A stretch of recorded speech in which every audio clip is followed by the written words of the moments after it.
Olá, sejam bem-vindas e bem-vindos novamente à disciplina de Unidades de Conservação. Vou falar aqui sobre a terceira categoria de Unidade de Proteção Integral, que é o Parque Nacional. Vou colocar alguns exemplos aqui para a gente entender os objetivos e de quais formas eles podem ser utilizados para a proteção e para também a finalidade educacional e de pesquisa. Bom, começando pelo Parque Nacional do Iguaçu, que fica exatamente na floresta, na região das Cataratas do Iguaçu, né, na região leste do estado do Paraná, bem a leste da capital Curitiba. Ele fica, como eu comentei, né, fica exatamente na região das Cataratas, mas ele não é apenas essa região, né? O Parque Nacional do Iguaçu, ele protege uma outra região em volta bastante ampla, que tem vários remanescentes ainda da Mata Atlântica, né? Um dos ecossistemas mais, aliás, o ecossistema brasileiro que foi mais explorado, que foi mais desmatado ao longo desses anos desde o início do processo de colonização, né? Então, tem essa característica bastante importante, né, e que chamou a atenção e que foi uma das principais que levaram à criação de um dos parques nacionais mais antigos do país, que é o das Cataratas do Iguaçu, né, tanto a riqueza cênica quanto hídrica que existe aqui na região, e daí vem toda uma fauna e uma flora associadas a isso, mas além disso, né, tem o objetivo de proteger uma região remanescente de Mata Atlântica. Então, essas características excepcionais, né, que só existem ali naquela região, né, por exemplo, no Brasil a gente só encontra essa característica de diversas quedas d'água ali na região de Iguaçu, e em diversas outras partes do mundo, né, isso é um evento ainda relativamente bastante, aliás, isso é um evento bastante raro ainda, né? Então, essa beleza excepcional, né, é o que deu, né, origem e que possibilitou inicialmente a criação do parque, mas além disso, né, como eu comentei, tem como objetivo a proteção de um ecossistema bastante frágil e bastante ameaçado também, né, e toda a sua fauna e flora ali associados. Então, com relação à fauna, né, já foram registradas diversas espécies dentro da unidade de proteção do Parque Nacional do Iguaçu, né, várias espécies de borboleta, né, muito mais do que as 257 que foram catalogadas até agora, né, se estima que, por exemplo, devam existir mais de 800, diversas espécies de mamíferos, anfíbios, serpentes, lagartos, né, já foram catalogados ali, peixes, né, vivendo ali dentro de toda aquela riqueza hídrica, e, é claro, diversas espécies de aves também ali associadas. Então, com relação aos mamíferos, né, então a onça-pintada, que é uma das espécies bem interessantes, né, muito importantes da nossa fauna brasileira e também bastante ameaçada de extinção. Ela convive dentro da unidade do Parque Nacional do Iguaçu. Ela fica protegida ali, né? Esse é um dos objetivos da criação do parque também, proteger essas espécies ameaçadas, entre elas a onça-pintada, apesar de que nos anos mais recentes tem se verificado uma redução na população dessa espécie, né? Mesmo dentro da área protegida, né? Então tem que se tentar entender melhor por que ainda assim acontecem esses problemas, né? Então é um ecossistema de toda forma que é fragmentado, né? Todos os ecossistemas brasileiros e mundiais, né, basicamente já não são mais contínuos, eles são fragmentados. Então provavelmente tem que se fazer algum processo para auxiliar na proteção não só da onça-pintada, né, mas de diversas outras espécies da fauna e da flora. Então, dentro do Parque Nacional do Iguaçu, né, é possibilitado a visitação pública, principalmente com fins educacionais. Isso é objetivo geral para todos os parques nacionais, e também a realização de pesquisas científicas. E a gente sabe que os parques nacionais eles têm também uma questão turística muito forte, principalmente na região de Iguaçu, né, que é uma região de beleza única dentro do Brasil, né, e em relação ao mundo, dentro de várias partes. Então, o turismo acontece, né, principalmente turismo ecológico, mas de forma geral. Sempre que acontecer essas visitações públicas, elas devem acontecer de forma controlada, obedecendo todas as restrições estabelecidas dentro da legislação do Sistema Nacional de Unidades de Conservação e, é claro, dentro do que está estabelecido pelo plano de manejo. Tá? Então, ela é bastante controlada.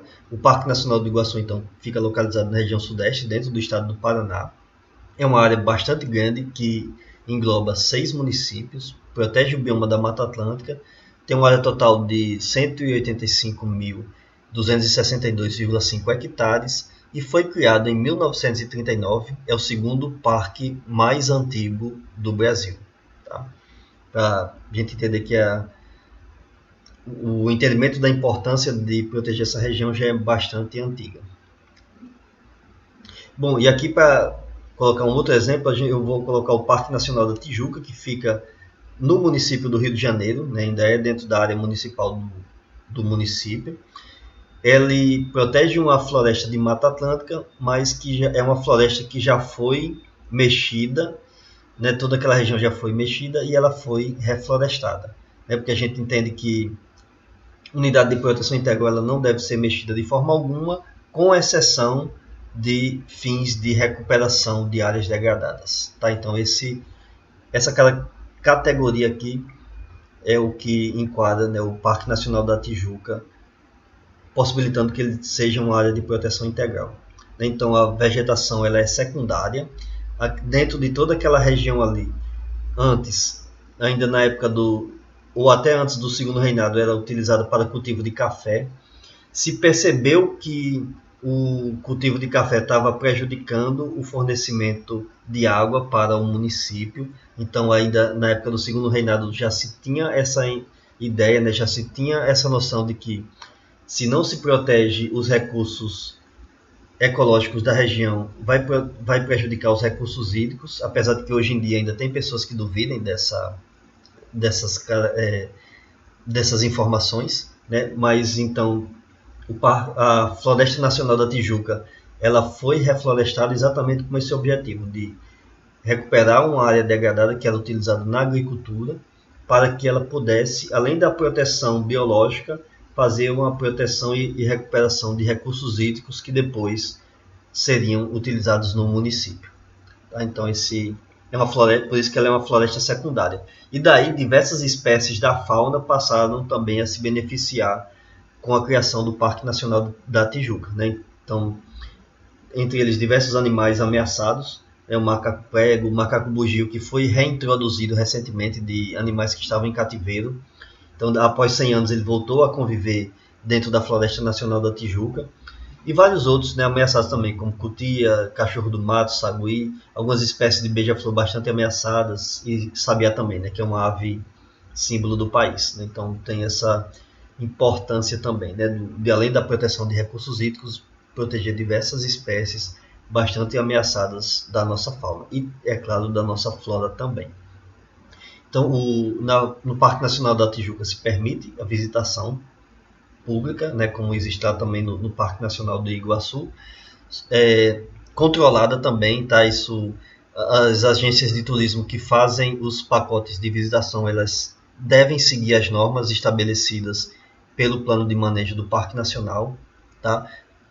Visitas ligadas à parte educativa também são possibilitadas, a parte de recreação em contato com a natureza, turismo ecológico e, é claro, também pesquisas científicas. Tudo isso pode ser realizado lá dentro, conforme estabelecido no plano de manejo do Parque Nacional do Tijuca.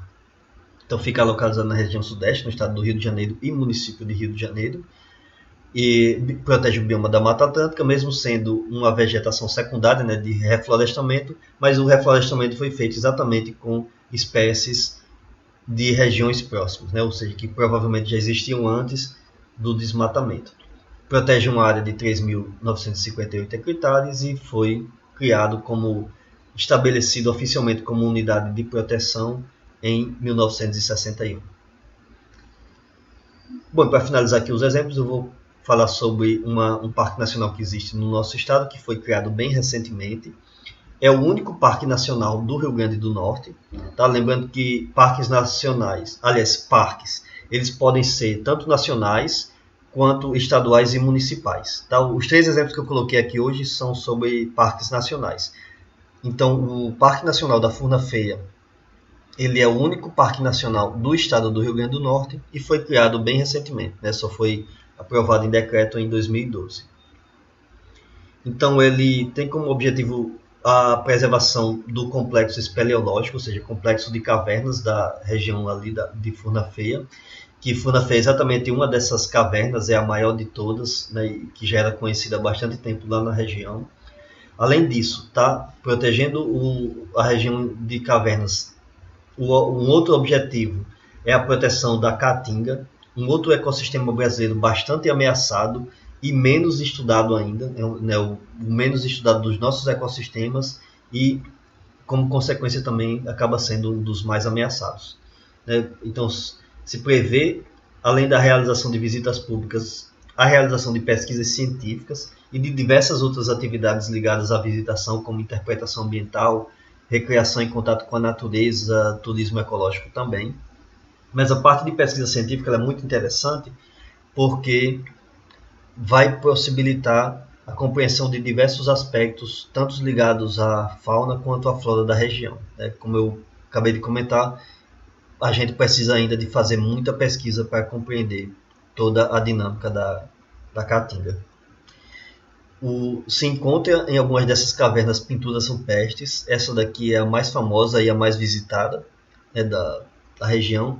Então, além de ter toda essa questão, né, de proteção do complexo de cavernas e da proteção ecológica do local, tem essa questão de proteção arqueológica também, né, bem interessante, que deve ser estudado depois. E então isso foi mais um dos motivos para a criação do Parque Nacional, né, e sua aprovação. O plano de manejo, né, que foi publicado recentemente e que foi aprovado recentemente, né, foi aprovado em 2020, ele mostra que existe ali naquela região não apenas a caverna de Furna-Feia, mas existem, por exemplo, 206 cavidades naturais, né, ou seja, cavernas mesmo ali em toda a região protegida.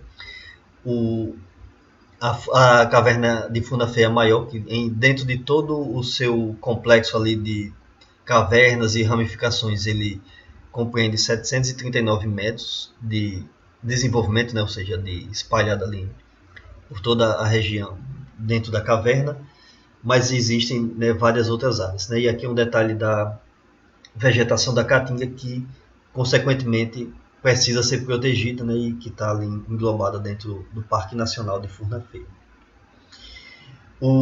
Então, protegendo essa região, isso é muito interessante porque diversas espécies da fauna que estão muito ameaçadas de extinção, elas vão acabar sendo protegidas também. Aqui a gente tem detalhes de uma espécie de morcego que é chamada de Philostomos discolor, que a maior população dessa espécie existe exatamente dentro das cavernas de Furna-Feia. Tá? Então, a maior população mundial dessa espécie está ali presente. Então, isso é bem interessante para tanto com fins de proteção quanto para a realização de pesquisas. Né? Qualquer pessoa que tiver interesse vai se interessar para o que está ocorrendo, né? E diversos comportamentos relacionados a essas espécies aí nesse local. E várias outras espécies da fauna também vão ser protegidas porque elas já foram identificadas dentro da área da Unidade de Proteção Integral do Parque Nacional da Furna-Feia. Tá? Então, o gato do mato pintado, o gato do morisco, o jacu do nordeste, o rato caititu e por aí vai. Tá? Então, são várias espécies ali que acabam, né, se beneficiando dentro dessa área de proteção. Então ela fica entre os municípios de Baraúna e Mossoró. É uma área que protege a caatinga com um total de 8.517,52 hectares. Foi criado muito recentemente, né, só em 2012, aliás, mas que o plano de manejo só foi aprovado em 2020 e daí foi que começou a se realizar realmente as atividades de visitação e de pesquisa científica. Né? O pessoal da Universidade Federal Rural do Semiárido já começa a fazer pesquisas científicas nessa região aí, né? Então, com certeza, nos próximos anos, isso vai ser uma outra parte bastante beneficiada dentro da unidade de conservação. Bom, então era isso que eu tinha para comentar sobre Parque Nacional. Muito obrigado pela atenção e até a próxima.